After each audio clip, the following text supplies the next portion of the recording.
Hello, everyone, and welcome to Conversations in Horror, the podcast. I am your main host, Kevin L. Powers. I'm also the owner operator of Something Wicked Entertainment and Events, and I want to welcome you to our podcast today.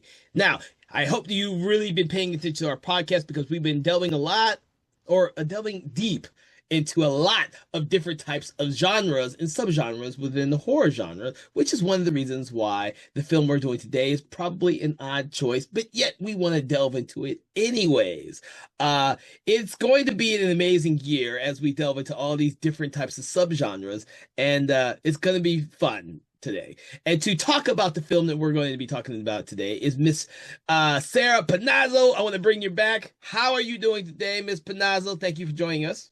I'm great, Kevin. How about you?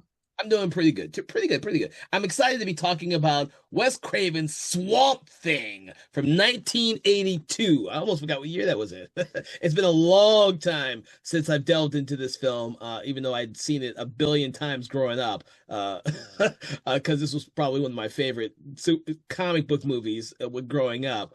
But it's been a while, so it's gonna be interesting to talk about this with you today. So Yes. I don't know when you saw this film or what your impressions are, so please inform us all a little bit about that. So I just watched it for the first time for this recording, and I've always been a huge fan of Wes Craven, and I can't believe I've slept on this movie for so long because it is super dry and campy at the same time. And I absolutely enjoyed the hell out of it. Well, I can't believe it took you this long to watch the movie either. I grew up on it. I grew up watching this movie. I've seen this movie a billion times as a kid, but the podcast has allowed me to rewatch it as an adult and think of it more critically, or see some of the stuff that I hopefully was not paying attention to when I was a kid. I do have to say that I've seen this movie many, many times. I've watched the sequel, Return of Swamp Thing, and I have seen the entire original television show. I don't know how many times. It's a shame that that's not readily available on streaming or on physical media right now. Uh, and I've seen the new James Wan produced television show, which I thought was absolutely brilliant too. So yeah, it's gonna be interesting. So, with this film, this is it's an odd film for Wes Craven because it was one of the films he was hired to do, and of course he wrote and directed it, and it does not feel like a Wes Craven movie. When I was rewatching it, I was like, "Huh, this really doesn't feel like a Wes." Even the early ones, like Hills Have Eyes and The Last House on the Left, it doesn't really feel like that, despite having David Hess in the movie. Yeah, I think that was one of the big reasons why he said he did it was he his intent was to show major studios that he could handle action stunts and major stars, which he hadn't quite done at all. And he was kind of being typecast as that exploitation horror. Yes. I was trying to remember some of the books I've read about Wes Craven and the making of his film. Unfortunately, I can't remember most of them because it's been a long time since I've read anything about Wes Craven, which is very sad considering he passed away not too long ago, and I should Yeah. have caught up on some of the books because they put some other books out after his passing. And I had not read those yet. Oh, so I'm bad. I do love Wes Craven's films because he always puts a little bit more story and thought. It's kind of like the mythology and his themes in his films compared to some of the other horror directors of the time. And some of that is in this one, especially considering how much he borrows from the original comic books of the time and how Yes. much he does not how much he actually take brings in to the story himself. I thought this was a really good adaptation. Yeah, and it kind of adds to some of the notes that I had initially. Like I know Alice is based more off of a male character in the comics, who then becomes a big part of some later comic book franchises. But then, like, also at the beginning, where you meet the two Hollands, and it's like, are they married or are they siblings? And in the comics, they were in fact married, which makes sense for some of the dialogue almost. Like their relationship leans a little more towards that at the beginning, and then you see it more as siblings, but it's there's little tidbits that are just little weird things, and I know most of it's due to budget concerns and everything else. But Well, I like a lot of the early conversations in there, especially with the fact that Alex Holland is playing with Cable, or Alice. Alice, I've always called her just Cable, so I'm gonna refer to Alice Cable as just Cable. Abel, yeah, Cable, because it's a lot of that understated humor in this film yes, that I really love, and I still think works really well. When I was rewatching it, I still felt that a lot of almost everything that the Jude character says in this film is still humorous and funny to me, even to this day. yeah. Like I said, it's very uh campy, except in the driest way possible, just because of the way that the dialogue is written. It's a lot of fun. Yeah, and especially with Louis Jordan, who is Arcane. Some of the stuff that he says, I don't think I ever picked up on a lot of the stuff he said when I was a kid. But some of the stuff that he says now reminds me of what Patrick Stewart would do in the film, where it would almost be Shakespearean with the dialogue. The dialogue could be really stupid if said Yes. by someone else, but the way he says it in this film, it almost feels like Shakespearean, and it really sets his character apart from all the other characters in the film. So I still really love that actor. Yeah, it was funny. Speaking of actors in this, I'm so used to Ray Wise looking the way he does now. I was very confused and I was like, wait a second, is that him or is it not? And I the little tidbit of the movie that he is in, I just absolutely adored everything he was doing. He was so funny.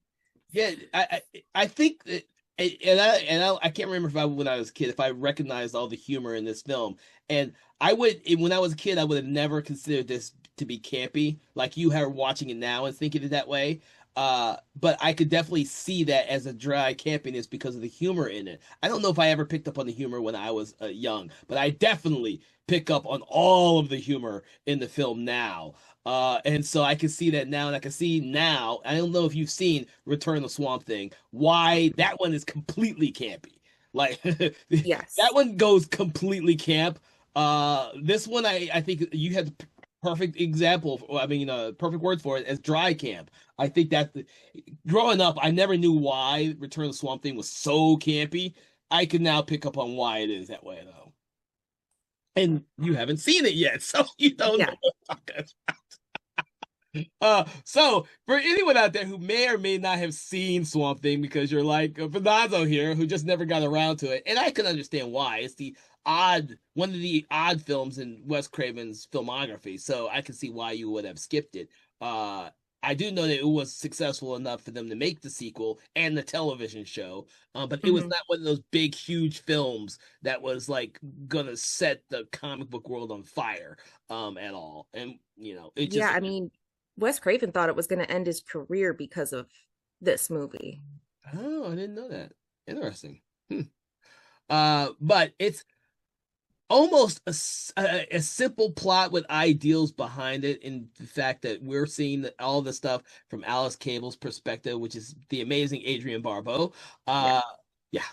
And she is kind of new to Holland's world, and she's being flown in by helicopter to this swamp that's in the middle of nowhere, as Alex Holland and his team are experimenting with gene therapy and gene manipulation with plants and animal DNA and all that kind of stuff, to create this super serum or something.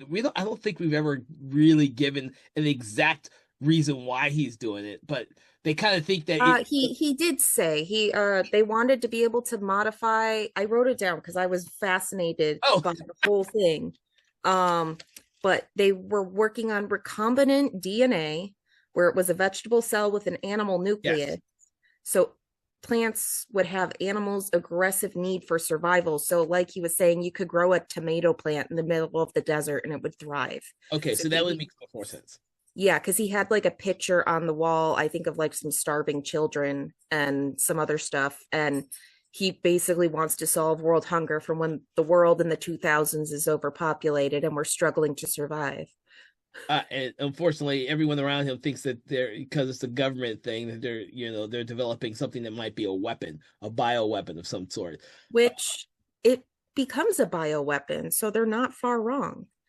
Uh, and so of course their Arcane is the ghost arch rival to Alex Holland, who wants to steal everything that he does. So he's in the background at first, but there is a team, and when this opens and you're seeing Cable being flown in, you are definitely there's a parallel with the military mercenaries that you see on the ground as well, which I thought was interesting as a story standpoint. They waste no time showing both those worlds at the exact Yeah. same time. Like this movie does very little setup before you get right into it. Yeah, it was very confusing for me going into it because I was like, I thought that they were part of the camp and they were doing something or the other with it. I didn't realize at first that they were two separate entities.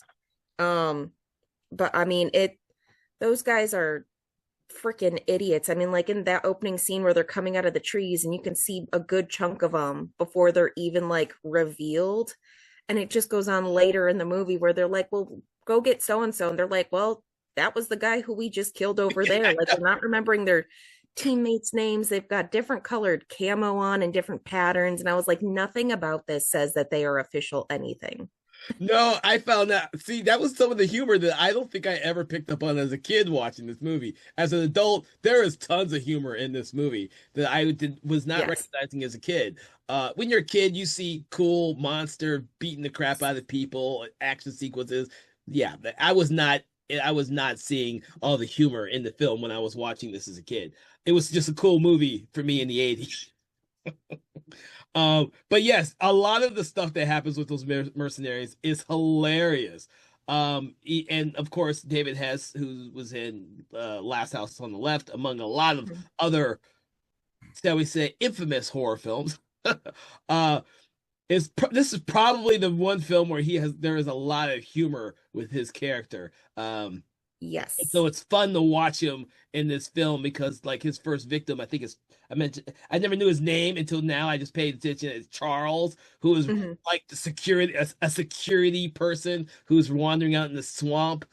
We don't really know why. I guess they just do patrols and he's out there and he finds the mercenary. It's the first one. And it's David Hess's Ferret. Ferret. I had to remember his Yes. name. Ferret decides to have a snake that's just in his pocket come out and just bite Charles, and it's because it's a play. He's a play toy to them from that point on. Yeah, like he's so gleeful in the torture of others, which is completely unlike the man because I did some research on him and I was just fascinated with his musical history. Yeah. And then I was like, oh, and then he's doing all this. So for anybody who doesn't know, David Hess actually um his first recording was All Shook Up that Elvis then ended up performing. And then he's done a bunch of music for Last House on the Left, Cabin Fever. It was used in Hateful Eight as well. So Uh, he's a great composer, and just performer in general. So he's done a bunch of music, and he's probably better known for his music work, I think, than his acting work in some situations because his music is very popular. I think that in the 70s and 80s, people would probably just recognize him for all the horror movies he did. But nowadays, I think you're absolutely right. I think he was just typecast as this like bad guy. And I don't Yes. think he played anything other than bad guys. I'd have to look deeper. I don't think he did anything other than these nasty bad guys. Which is funny because he dies so early. He dies early in this film. He doesn't survive till the end, which is what you would expect. So Yeah. it's quite funny there. Um, but yeah, you have these mercenaries who are going to Alex's lab to kind of steal everything he is created for Arcane. Um, and Alex is completely oblivious because Well, and I think it's one of the funniest reveals of the entire movie is Ritter like rips off his own face and all of a sudden he's Arcane and you're like, that was a great moment of acting on his part because you actually it looks like he's going to rip off a mask and then they do the cutaway to reveal it's a completely different person. But I mean, it's just so funny in hindsight. well, it is because it's the only time that really happened. It almost feels like we gotta have this espionage Mission Impossible sequence in here, where Ritter becomes Arcane.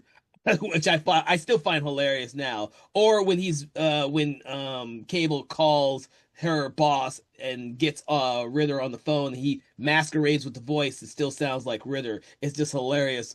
I find it a lot more funny now than I ever did. Some of the stuff in here is just funny to me now. Still Well, like, enjoyable. It's just yes. hilarious to me now. But Uh, yeah, there's like a lot of lines leading up with Ritter earlier where he's like, "What do you mean, Arcane? He's dead." yeah. And he's very prickly as a character. And then it makes sense why all of a sudden he's like got uh what's his name on house arrest basically. And he's like, "You can't just take him out into the swamp." And he's trying to protect his one thing that he has so he can steal it. Yes, and so and I do like all those aspects. For me, I just got used to seeing them all when I was a kid, and I've seen the movie way more times than you have. But with you, did you find all this exposition and character work in such a short amount of time confusing, or was it just how did you feel about all that? Because it's a No, lot. I thought, like I said, there was a little bit of confusion at the beginning with like the army guys and the scientists and how they were two separate groups. But once I realized that they were two separate groups, they were not involved in each other. I think the rest of it made perfect sense, minus them having so much random stuff in the middle of a swamp. What do you mean random stuff? Well, I mean, like I get it, but like the whole science thing out there, I get. And then all of a sudden there's like a road in the middle of the swamp, and then that road completely disappears, and the random like convenience store that's not a convenience store, and then his mansion that is fed from the swamp. And it's like there's bits of this that I was like, okay, whatever, I'll just deal with it. But yeah, character wise, I thought it worked perfectly. It's fun. It is odd. I won't get you wrong, to have Arcane's mansion in the middle of the swamp. When I was rewatching it, I was like, well, I can understand why Holland's out there in the swamp, but why the Yeah. hell does Arcane have a mansion out there in the swamp? And then of course he's connected with all these people who come to the party sequence that's later in the film. And it's like they all know he's alive, yet the world thinks that he's dead. Yeah. It's it is odd. It's cool. Don't get me wrong. It's cool that he has this mansion because it's a great production value to the movie there. The road I thought was kind of funny. Uh, Hmm. but you have to get to that convenience store that's convenient to I don't know who, Yeah. somehow. That's run by a child, apparently. Well, So, they mentioned Cable mentions where is his father, but he just kind of just doesn't really answer the question. yeah, at all. But I mean, you get some great comments and some very like weird scenes throughout the whole thing because but I mean, you can also see the history of like horror films. Like The Green Glow was very Reanimator-ish to me. And the effects that they have with it, where it's like the explosion effects, and then the facts that the plants all grow and they keep up with all of that throughout the film, which is fantastic. Um, but there's so many moments of comedy, like where they're trying to get rid of Cable and they throw her in the swamp, and he's like, "Say hello to your boyfriend, baby," and then is immediately thrown out of the boat via his face.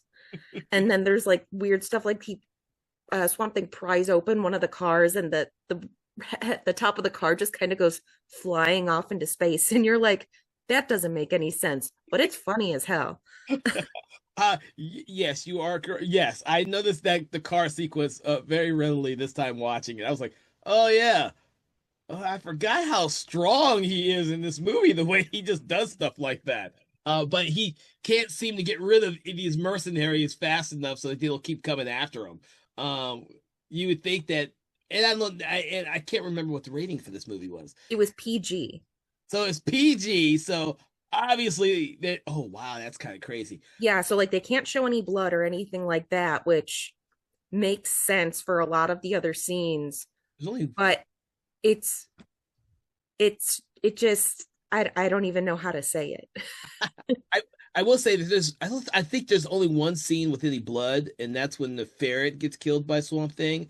Uh, Mhm. but I did notice for the first time, because I don't think I'd ever noticed this, that when he kills Arcane at the very end, it's brown blood. And so Yeah. I just never noticed it until I just rewatched it because it wasn't red. So it was like it just blended in with the swamp for me. Uh, yeah, Well, and and I know. that's a way, I think that's how they got away with it in Evil Dead as well, as to get past censors. If it's not red blood, then it's people know it's fake and it's an art form, which is why Evil Dead had so many different colored bloods at certain points, and why that might have been brown so they could show that he was dead, but not showing blood and everything else. Yeah, yeah. So oh, what was I getting to? I can't remember where we are now. Oh, well, you're right. There's a lot of what happens is Cable gets captured, Cable flees, gets saved by Swamp Thing, Cable gets captured again. Yes, and I Eh, hate it because at the beginning she almost seemed like Helen Ripley, yes. and she's like fighting back. She's killing these guys left and right.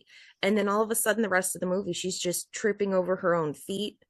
My biggest complaint, besides the tripping thing, was she's in a swamp. She's literally wearing a green shirt and white pants. So she kind of blends in. But then she has that bright red Hawaiian shirt. And I'm like, girl, if you don't want to be seen in the swamp, you got to take this thing off.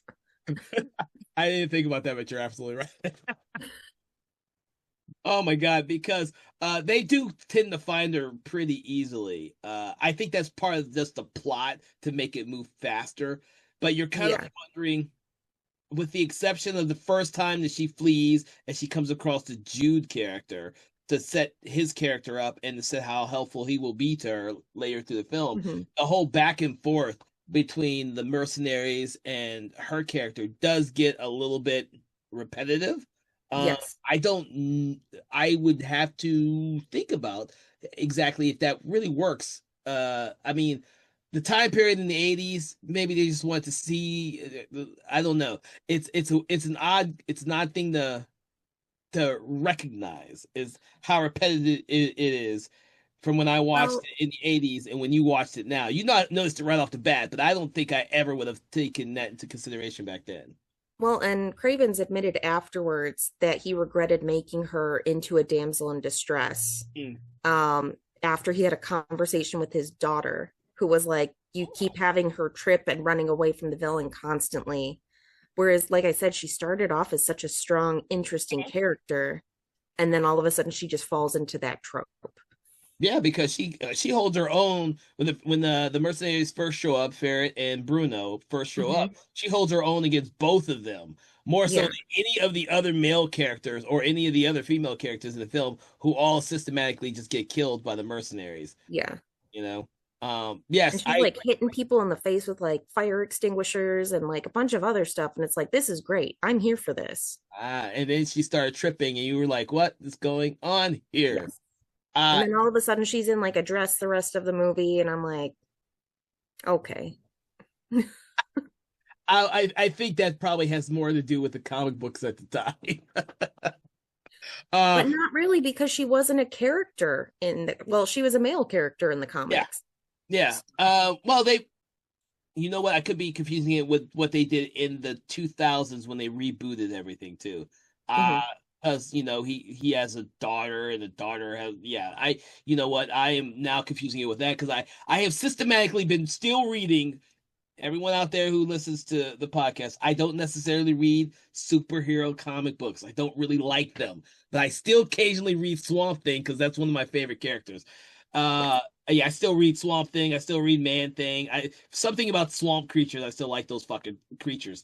I've still read those and caught up with them. So all my '80s through the 2020s reading has all gotten mixed up and confused and rebooted and new 52 and all. Yeah, so so yes, forgive me if I confuse which generation I'm talking about in regards to this film, because the '80s, you are absolutely right, it was a different type of character back then. I do remember that. So yeah.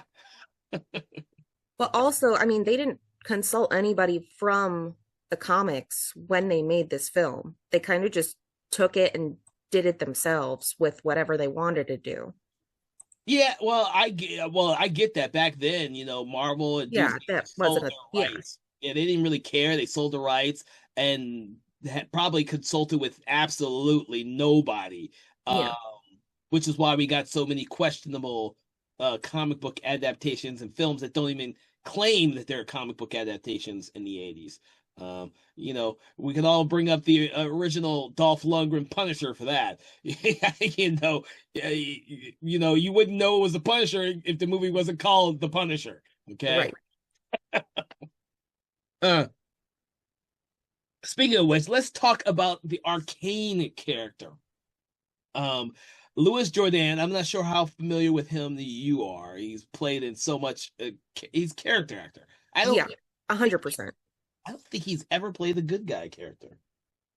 I That's mean, he kind of looks like he would just be a bad guy character in general. So because he looks like a bad guy. He should be typecast as a bad guy. 100%. Always. I still love him in his movies, and I still love him as Dracula. He's done lots of other stuff in this one, but I think after rewatching this film, I really enjoy what he brings as the character to this film. He actually kind of elevates the film beyond being just a almost a like you say campy 80s superhero flick, which is not really a super comic book. Let me just call it Yeah. comic. It's much better. Oh, you're laughing at me. Yes, yeah. See, I don't Always. think any of these comic book based movies in the 80s were really superhero movies unless you were Superman or Batman. Uh Yes. so but I really liked Jordan. I really like I'm gonna make his name wrong. The guy who plays Swamp Thing, Dick Durock. Yes. Yeah, Jesus. I hadn't said his name in so long. And he played the Swamp Thing in both movies and the television show for anyone who Yes. did And not know. he's actually the guy getting into the helicopter at the beginning of the movie as well. Oh, I did not know that. Oh, shit. Yeah. And the other thing that I thought was hysterical is that I did not know who he was except for one other film that I have seen him in, which was Stand By Me. He was one of the pie eating contestants. And I was like, oh my God, I do remember him. I will say I only remember that now because I just recently watched the movie Stand By Me about a month ago. Again, like I haven't seen the movie a billion times already, but I read the story by Stephen King for the first time, and I had to rewatch the movie. So yes, that's interesting because from my brain, I've only seen him as Swamp Thing, and I have no idea what he looked like. So now I have to go back and see what he actually looks like, so I know what the hell he looks like. So. Yeah. um, and then of course we have the other main person I want to talk about. Oh well, we still haven't talked about Adrian Paul, but I do want to go back to Ray Weiss because you mentioned Yes. how young he looks in this movie. Yes. He still has a great sense of humor. Like there's this charisma, best Yes. words to describe that he has that he brings to just about every project he is.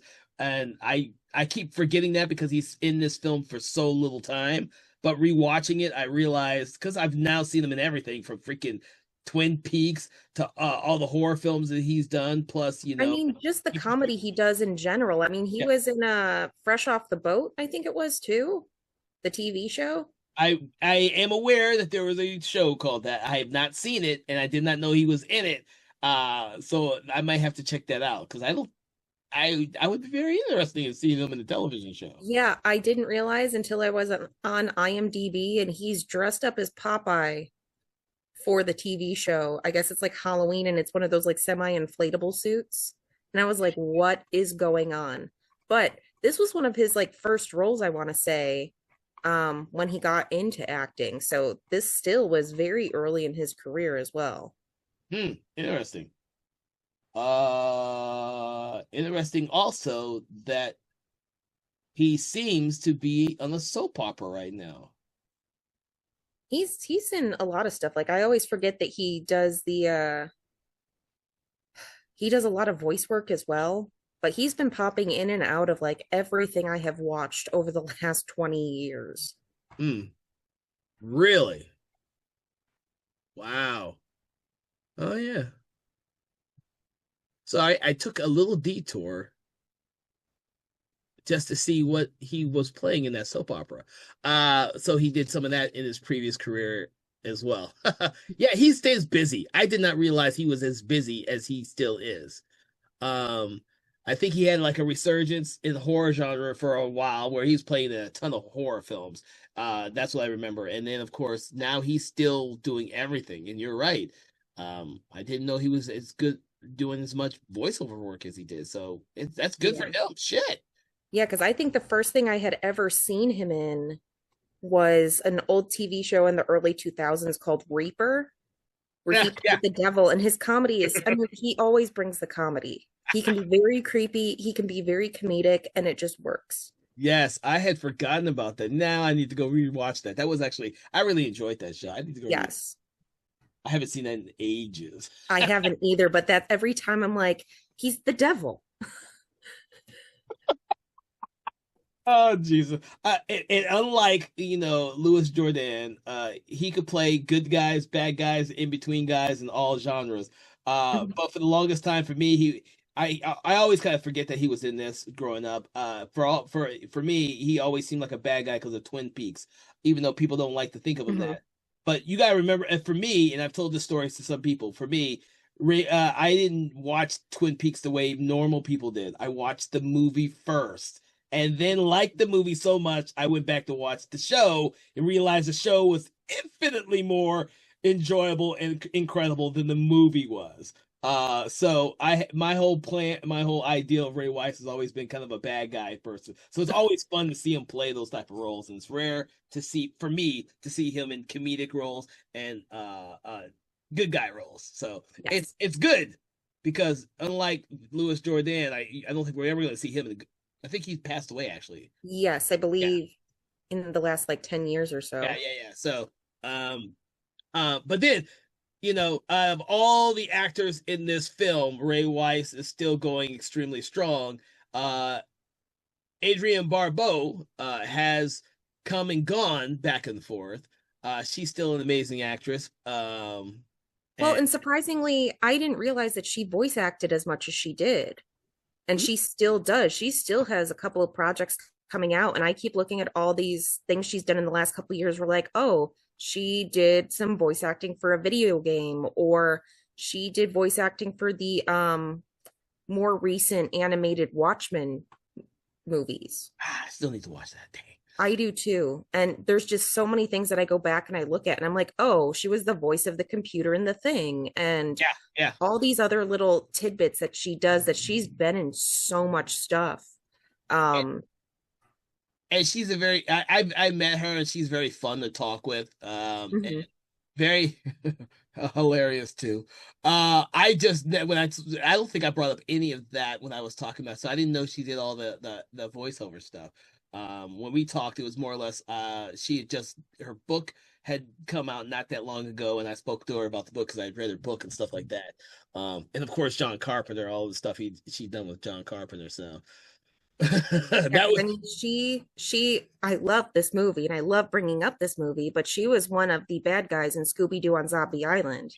yes, you do love bringing it up. And then she was also in Batman the Animated Series as Catwoman. So she's been doing voice work for a long time and she's very good at it. That is interesting. I did not know that. Okay. Okay. Yeah, like I said, she's got a ton of stuff, 169 current things under her belt. Yeah, and she still seems to be doing some horror stuff. Yeah. So if you're listening to this, you can go back and watch these early films that she was in. She still is amazingly excellent. And then watch and listen some of the stuff that she's been doing now because I will have to catch up because you were right. She's done a lot of video games, Yeah. a lot of animation. I did not know that. And she, like I said, she pops up for episodes here or there. She was in 2 episodes of Creep Show Mm, currently, and then I believe also the older Creep Show as well. Um, movies, but especially. yeah, but she has so much stuff.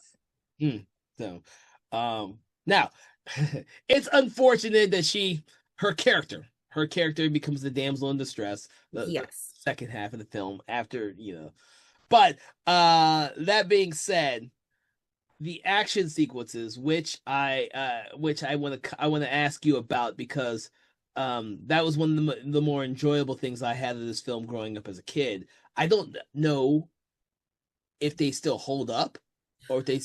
I want to know that from you since you didn't grow up with the movie. Like, does the action hold up in this film? Yes, like I said, besides her like tripping every like 5 feet later on in the movie, Keep saying it that. holds up surprisingly well. I mean, the action is really fun. Like I said, there's a lot of the stuff with Swamp Thing, like throwing people, flipping boats, throwing cars. And it's like you can see where some of it's cheesy and it's that little bit of camp, but it works so well with this. Oh Jesus! The only thing that doesn't hold up in this movie at all, and I guess it didn't hold up well in real life either, was the costume. Oh, the costume. Yeah. Well, I get this kind of confused with my films that I've watched and read about costumes that just don't hold up in the swamp. Or there's lots Yes. of those. Yeah. So I'm believing that this is one of those films where the costume did not hold up with the location because they shot in real swamps for a lot of this. So is that what you're Yeah, referring to? yeah, so actually the swamp in particular is Cypress Gardens in South Carolina, and it's also where they filmed The Patriot and The Notebook, Hmm. which are completely different from all of the above. Um, but yeah, the swamp, I guess they had tested out the original suit in California, and whatever lake they used was a much cleaner water, and that's where I found out that where was it?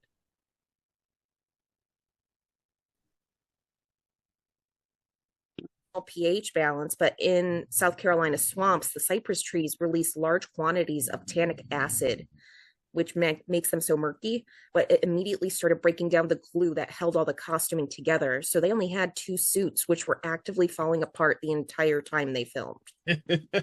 That's interesting. I'm sure that when they did the sequel and the television show, they shot it somewhere else.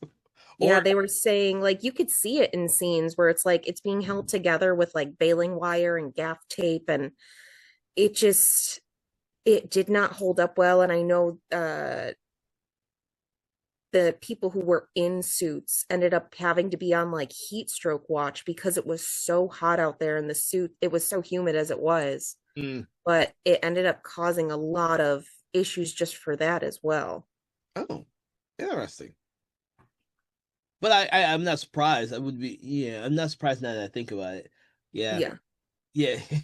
I uh that's probably why certain people though or there's not a lot of films shot in swamps or why people used to avoid shooting on the water after what's his face?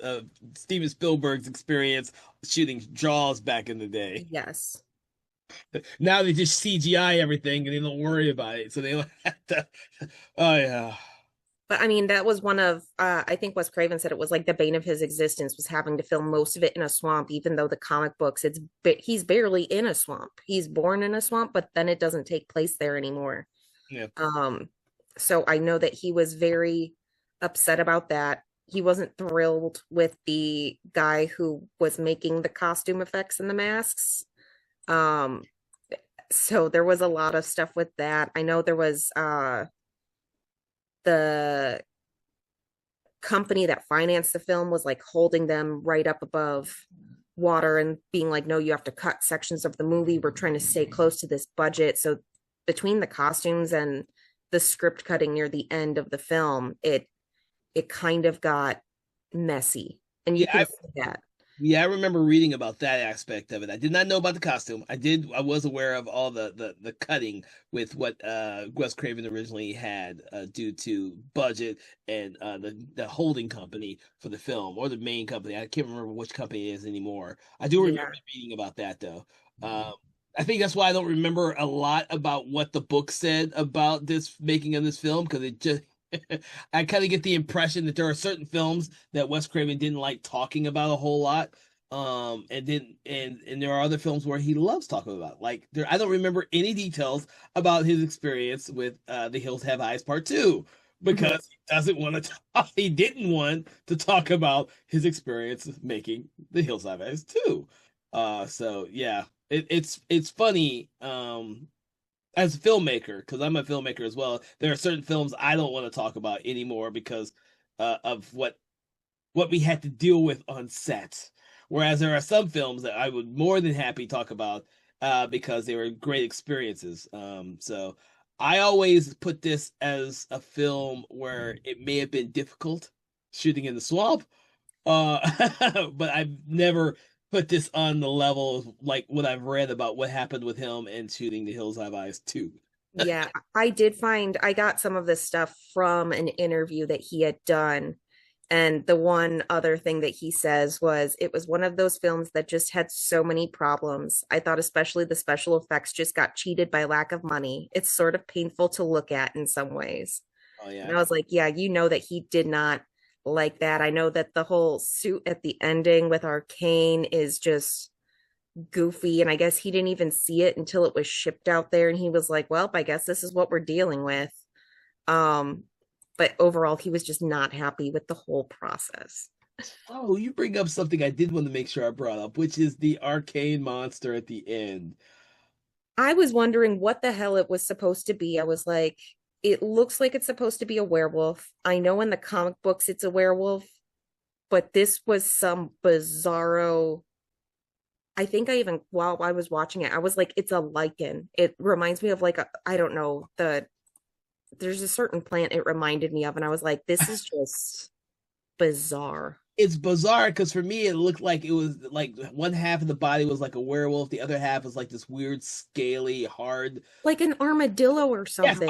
thank you, armadillo. That's what I was trying to think about. Armadillo, but the eyes were like, oh my god, they just put a mask over this dude and the eyes were screwed up and they just went with it. I don't think I really cared when I was a kid, but when I rewatched it, I was like, oh shit. This is not as interesting or cool a monster as I remembered seeing when I was younger. Because it's been probably a good 20 years since I've seen this film up until the podcast. Yeah. But I had watched it a ton of times in the 80s and 90s. It just became a film I just did not watch periodically like some of Wes Craven's Mhm. better films that came out. And so it was fun rewatching it. It was interesting rewatching it, which is why I wanted to get your reactions now that I know that you just watched it for the first time. And it was great because I watched about half of it, and then my husband came home, so I had to rewatch it with him because I was like, "You're going to love this," because he had never seen it either. Oh, okay. As comic book nerds and everything else, like I don't know if this just kind of fell by the wayside because there were so many like creature from the Black Lagoons and like swamp monster-esque movies that it was just like, okay, it's another whatever. And I when I first started watching it, I was like, wait a second, is this based on Swamp Thing, the comic book character? Because how did I miss this? So I'm glad I got to watch it finally because it is fantastic. It is so much fun. Um, minus the weird monster makeup, but it's a really good movie. It's a one hell of an entertaining movie. I Yeah. do believe that it would have been much more entertaining if we didn't have Adrian Barbeau falling every 10 minutes. When I was a kid, it didn't mind, but when I'm rewatching it now, it's like, oh, I definitely noticed that because at the very beginning, like you said, they made it such a point to make her a badass in the very beginning, and then Yes. of course she trips and falls. And now that you tell me your the story about that, I'm just going to think about that from now on whenever I see this movie. Yeah, and Wes that's why Craven's he daughter wrote said, well, and that's why he wrote the characters in Nightmare on Elm Street, where it was a female lead who was a strong female lead because he felt he had to make up for it. So that's why we got what we got with Nightmare on Elm Street. So he learned and he excelled at it post movie. "Oh, but well, all of his movies. I can't think of any Yeah. movie is where it has a character who trips and falls as much as Adrian Barbeau's Cable did in this movie here. Yes. Um, like they make a commentary on some of the stuff in the Scream movies that he did, and it's funny and it works for that one because they're making a commentary on it. But any of his other films, he has produced extremely strong women characters in those films. And people minority characters. I keep forgetting. Like this is the 80. What did I say? 82. Yes. And I can't remember now what I said. Was it 82 that said this movie was coming out? So Yes. so 82, and the Jude character is a smart character and funny at the same time. Yes. His lines are so good. The whole scene where she's like asking for a gun and he's like, "What do you think? Look at where we are. Of course we have one." I was like, "Yes, I love this kid." Yeah, the kid is great.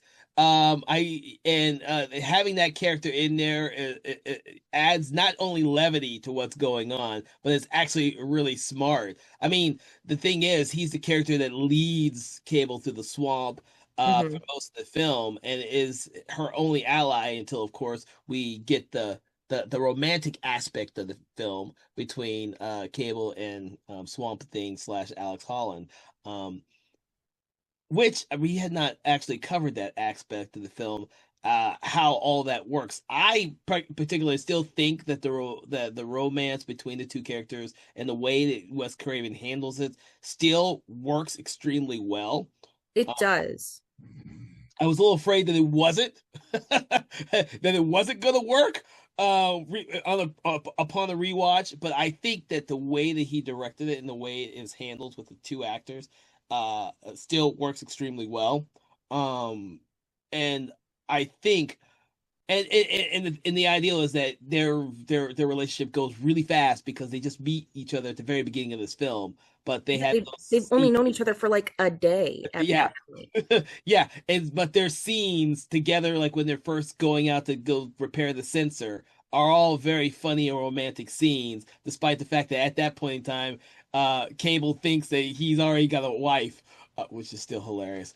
And Yeah. so all that stuff works extremely well for me. It still works extremely well, and I think that's part of the heart of the film that is lacking in the sequel. I think that is lacking in the sequel, and you won't know until you actually watch the sequel. Yeah, I was actually just adding it to my list of things to watch and also the original TV series. So, Well, if you could find it streaming, mhm, because it's out of print, and volume 3 is like impossible to find. mhm, So I'm yeah, like when they put it out, they weren't caring how many copies they put out, and they didn't think there was an audience for it. So I guess by mhm. volume 3, there wasn't enough interest in it. So it is extremely hard to find. But I am hoping that one day it does get to streaming, so I can fucking watch the rest of it. Because I've watched the first two volumes extreme a lot. Yeah, and I know that James Gunn said he was interested in revamping the character now that he controls DC. So we might get yet another one. So I'd be Yes. very interested to see which direction they go with it. If they're going to keep it as that same dry wit that Wes Craven has in all of his movies, or if they're going to go super dark or super campy, or if they're going to give us something completely different.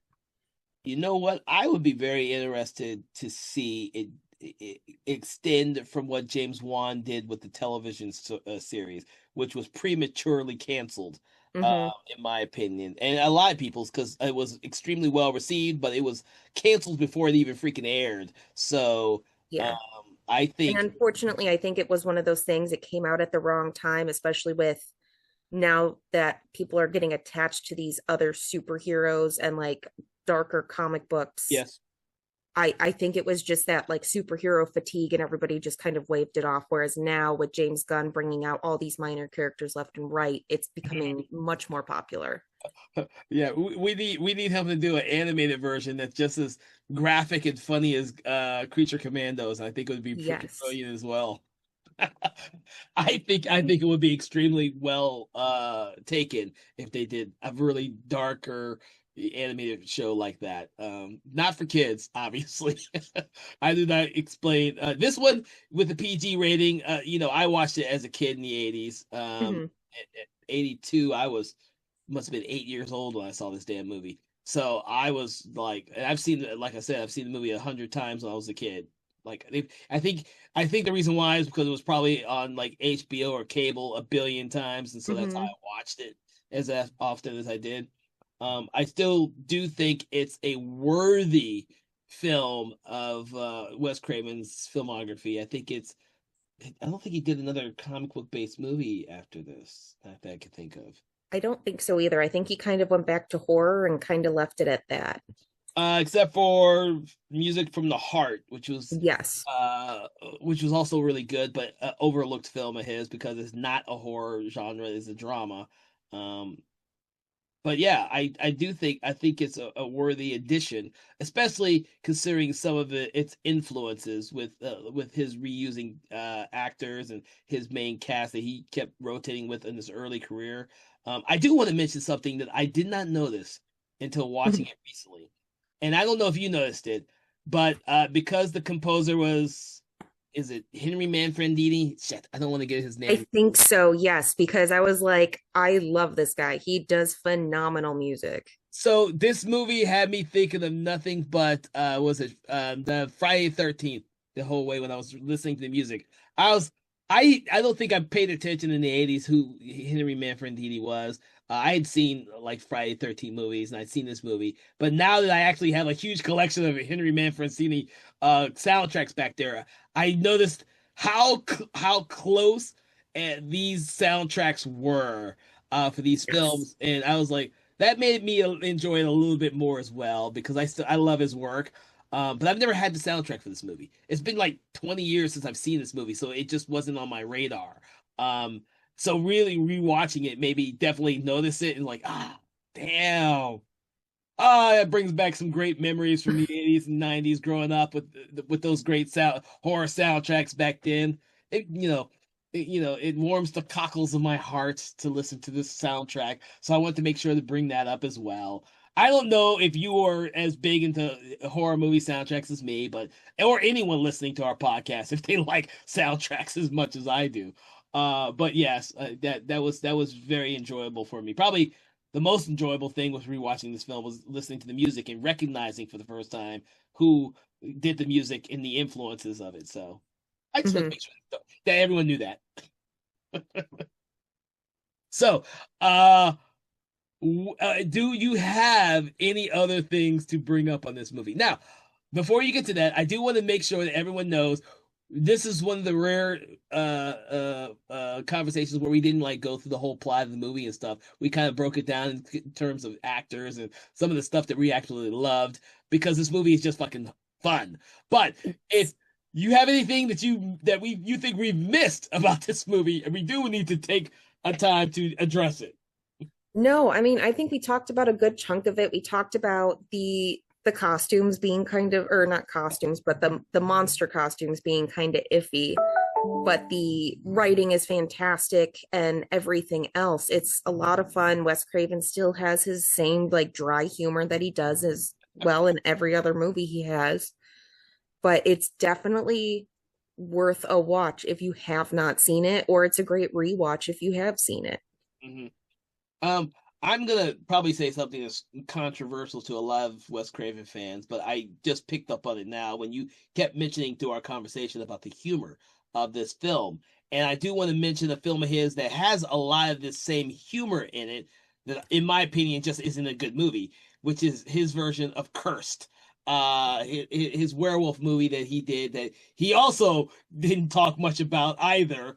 And you can read about that one, but that same type of humor is in that film that I see in this film, which is Hmm. all the different characters and the way that they treat the werewolf character in that movie and how Swamp Thing is treated in this movie. So even though I don't think that's a good movie, when you brought up the humor aspect, I kind of forget about that. But that's like readily available in like most of his movies. Shocker. People Yes. underneath this, the people under the stairs. I'm like, Yeah.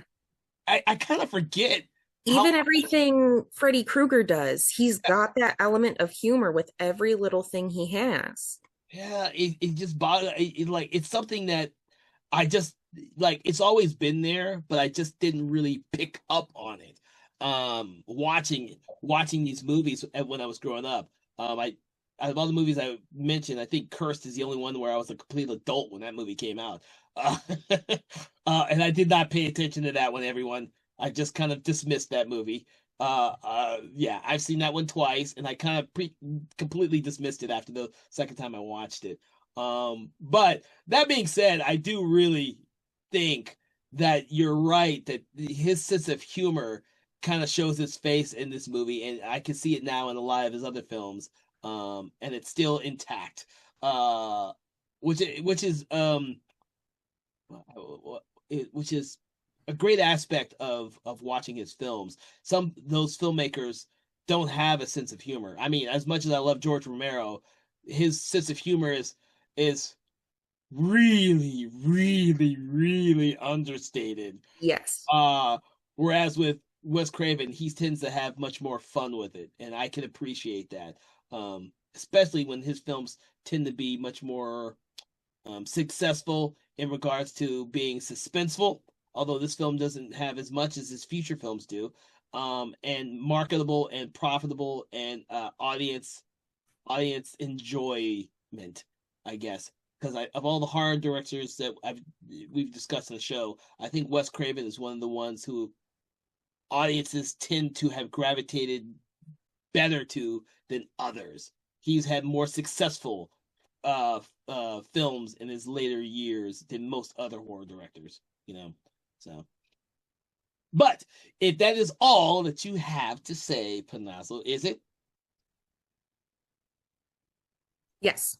Okay, well then I want to thank you for joining us on this conversation in horror in which we discussed Wes Craven's Swamp Thing. I didn't know if we were ever going to get around to it because we just don't do comic book movies that often. Last year we just kind of stuck to a whole month themed on comic book based movies, but for everyone listening to the show now, we want to try and delve into more of those as the year goes on because part of our enjoyment of horror is also seeing when that genre is also embedded within our comic book films that are out there. And there are a lot of great ones out there. So, with that, we love to rate our movies here on the show. And what we do is we have a very special ratings scale from 1 to 5, but we like to take an object, a saying, or a quote from the movie in order to attribute our rating. What do you rate this movie, Panazzo? And what item, quote, or saying for the film would you attribute it to? Uh I have trouble trying to pick an object. I wish I could say, well, I could say 5 shoes out of 5 because they're not shoes, but it's when she tries to rush away, Swamp Thing. She's just going, shoo, shoo. And I'm like, yeah, it's got to be that. So 5 shoes out of 5. You do know, I just forgot about that, and that's fucking hilarious to me when I was rewatching it too. I was like, I don't remember her saying shoe to Swamp Thing until then, and he actually does shoe. So yes, I forgot about that.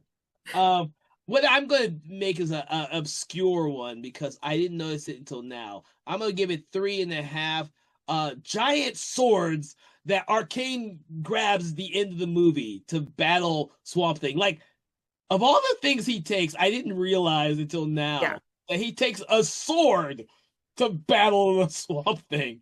Like, I'm like, I don't know. I don't know why. It's interesting. Yeah. I don't think I never ever noticed it or gave any attention to it as a kid growing up. But when I rewatched it, I was like, huh, that's an interesting choice. It's a giant broadsword type of sword. It's not like, yeah. So, yes, that's how I'm going to rate the film because that's an odd one to me. With that, I hope that you all have enjoyed listening to us have a conversation about Wes Craven's Swamp Thing. Please make sure to check out all of our previous episodes and to like, follow, share, subscribe, do that thing you do with your favorite podcast or your favorite podcast app, Spotify or YouTube, so you never miss an episode. We will be doing a lot of great horror-themed comic book movies as the year goes on, so please make sure to subscribe so you never miss an episode. Also, make sure to check out our sister podcast, Conversations in Hammer Studio Horrors, which is every first and third Friday of the month. From all of us here at Something Wicked Entertainment, we will wish you a great day, and we will see you in the swamps for our next episode. Have a great day. Conversations in Horror is a Broken Lighthouse Pictures production, written, produced, and directed by Kevin L. Powers, executive producer Kelly A. Inoka. All contents and material from this episode of Conversations in Horror is copyright 2025 Broken Lighthouse Pictures.